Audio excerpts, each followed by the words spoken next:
In this lecture, I would like to discuss about the applications of EMF measurements. In previous few lectures, we has been discussed how the EMF is developed in the operation of the galvanic cell, in the operation of the electrochemical cell. So, with the help of the EMF measurement, we can determine the thermodynamic parameters. So the first application of EMF measurement is determination of thermodynamic parameters from EMF measurement. By constructing the galvanic cell, we can measure the EMF of the cell. For example, Daniell cell. So we know the Daniell cell. So let us see here the construction of the Daniell cell. So Daniell cell can be represented in this way. Zinc in contact with zinc sulfate and copper in contact with copper sulfate. So this is the representation of the Daniell cell. And this Daniell cell produces the electricity at the cost of the chemical reaction. That is, chemical energy is converted into the electrical energy. So this Daniell cell produces the EMF. This Daniell cell produces the EMF. That is EMF of a cell. So what are the applications of the EMF measurement? By constructing a galvanic cell, we can measure the EMF of a galvanic cell. So with the help of the EMF, we can determine the thermodynamic parameters.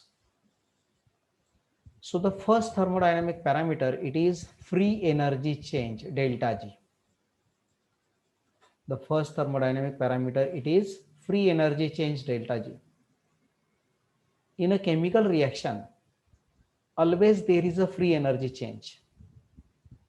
And particularly, the reactions which are takes place in the galvanic cell, the free energy change is always there. So by measuring the EMF of the cell, how we can determine the free energy change, that is delta G. Suppose the chemical reaction will be takes place as like of this. General chemical reaction. A moles of A reacts with B moles of B reactant, which gives the product C moles of C and D moles of D. So suppose this is the chemical reaction is takes place in the galvanic cell. So what is the free energy of this chemical reaction? So the free energy of this chemical reaction can be written as delta G, it is equal to free energy change, it is equal to summation of free energy of the products, summation of free energy of the products minus summation of the free energy of the reactants. So we can determine the free energy change in this way. And particularly in the chemical reaction, the free energy of the reactant should be greater. In the operation of the galvanic cell, the reactivity of the reactant will be goes on decreasing, because the reactants are going to react with each other and later on the products are formed. So the reactivity of the reactant is important. So in a galvanic cell, the free energy of the reactant should be greater than the free energy of the product. And the difference between summation of free energy of the product and free energy of the reactant, it is nothing but free energy change delta G. So how this free energy change, it is related to the EMF of the cell. With the help of the galvanic cell, we can measure the EMF of the cell. So how this free energy change, now it is related to the EMF of a cell. So when a reversible cell operates, the electrical work does not include any work due to the volume change. Particularly when the reversible cell operate, this Daniell cell, it is a reversible cell. And when this Daniell cell operates, always there is a electrical work done takes place. But that electrical work done does not include any work done due to volume change. In this case, there is a no volume change. In case of the galvanic cell, there is a free energy change. And also, when we operate the galvanic cell, the temperature and pressure remains constant. So no question will be arises. The volume cannot change here. Therefore, the work done is equal to the net work done. When we operate this galvanic cell, some work done takes place, because this galvanic cell produces the EMF of a cell. And in this galvanic cell, there is a free energy change. So at the cost of the chemical reaction, some work done takes place there. Now, if the EMF of the cell is E hold and the cell reaction is associated with the passage of N farads or NF coulombs, the galvanic cell produces the EMF that is E hold, and there is a passage of N farads or NF coulombs, passage of electricity through this galvanic cell, it is NF, and E is the EMF of the cell. Then the electrical work done, which is the product of the EMF. What is the electrical work done here? The electrical work done, it is the product of the EMF, and it is the product of the EMF and quantity of the electricity passing. Because in the operation of the galvanic cell, always there is a electrical work done takes place. So that electrical work done becomes equal to the product of the EMF. It becomes equal to the product of the EMF and passage of the electricity. So let us write here electrical work done taking place in the galvanic cell. Electrical work done taking place in the galvanic cell, it is equal to electrical work done taking place in the galvanic cell, it is equal to the passage of the electricity, it is NF into EMF of the cell.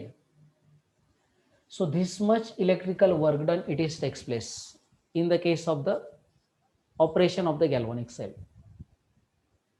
Now this electrical work done takes place due to the decrease in the free energy. This electrical work done corresponds to the decrease in the free energy. It corresponds to the decrease in the free energy change. Decrease in the free energy change. So it is written as minus delta G, decrease in the free energy change. So this decrease in the free energy change, it is equal to NFE, because this electrical work done takes place in the operation of the galvanic cell. As there is a decrease in the free energy change, the free energy of the reactant goes on decreasing. So there is a decrease in the free energy change. So therefore it is having the delta G, it is having the minus sign. This minus sign is because the free energy of the reactant is greater than the free energy of the product. So we can write the equation of delta G, it is equal to minus NFE. So in this way, the first thermodynamic parameter, it is related to the EMF of the cell by this equation. Delta G, it is equal to minus NFE. So let us see here. This is the electrical work done, which is having the unit hold coulombs. EMF of the cell has the unit hold. Faraday has the unit coulomb or hold coulomb, or it is also joule. So electrical work done has the unit joule. Now since any work done by a cell can only be done at the expense of the decrease of the free energy. In the operation of the galvanic cell, the free energy is decreases, that is known to us. So minus delta G, it is equal to NFE. So delta G, it is equal to minus NFE joule or volt coulomb. So using this equation, if the EMF of the cell is E and number of Faraday N passing through the cell are known, number of electrons released are known, F it is equal to 96,500 coulombs, the free energy change can be calculated. So in this way, we can determine the first thermodynamic parameter, that is free energy change. So this is the equation where the free energy change, it is related to the EMF of the cell. The free energy change, it is related to the EMF of the cell. So delta G, it is equal to minus NFE, or minus delta G, it is equal to NFE. So you should be know that when we operate any galvanic cell, then delta G should be negative. If delta G is negative, then we know that the chemical reaction is a spontaneous reaction. So if delta G is negative here, then EMF of the cell should be positive. EMF of the cell, it is positive. So positive EMF is produced when there is a decrease in the free energy. Okay, so that is at the expense of the decrease of the free energy, the EMF of the cell will be produced there. So thus the free energy change, it is related to the minus NFE. So in this way, by using this equation, we can determine the free energy change minus NFE. So this is the first thermodynamic parameter we can determine by measuring of the cell. In this way, we can calculate the delta G. So in this equation, N, it is the number of electrons released in the operation of the galvanic cell. F, it is the Faraday. F, it is equal to 96,500 coulombs, and E, it is the EMF of the cell, which is developed in the operation of the galvanic cell. Let us see now the second thermodynamic parameter, which is very important. Enthalpy and entropy changes of a cell reaction. Enthalpy and entropy changes of a cell reaction. We know that in the operation of the any galvanic cell, there is a free energy change, there is an enthalpy change, and there is an entropy change. So free energy change, that is delta G, enthalpy change, that is delta H, and entropy change, that is delta S. So these are the thermodynamic parameters. And by measuring the EMF of the cell, we can determine the thermodynamic parameters. So let us see how to determine the enthalpy and entropy changes of a cell reaction. Now we know the Gibbs-Helmholtz equation. So using the Gibbs-Helmholtz equation, the enthalpy and entropy change of a cell reaction can be determined. So let us see, this is the Gibbs-Helmholtz equation. Delta G, it is equal to delta H plus T into derivative of delta G divided by delta T, derivative of delta G divided by delta T at constant pressure. So this is the Gibbs-Helmholtz equation, and in this equation, this term, it is called as temperature coefficient of free energy change. This term, it is called as temperature coefficient of free energy change. The meaning of this term, it is temperature coefficient of free energy change. Okay.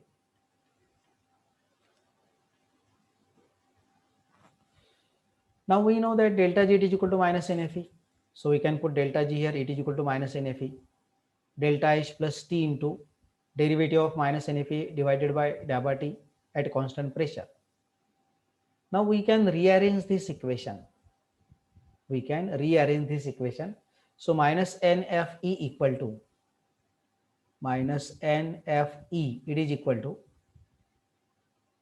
delta H. Now this is here minus sign, so it is minus NFT delta E upon delta T, where this delta E upon delta T, it is called as temperature coefficient of EMF.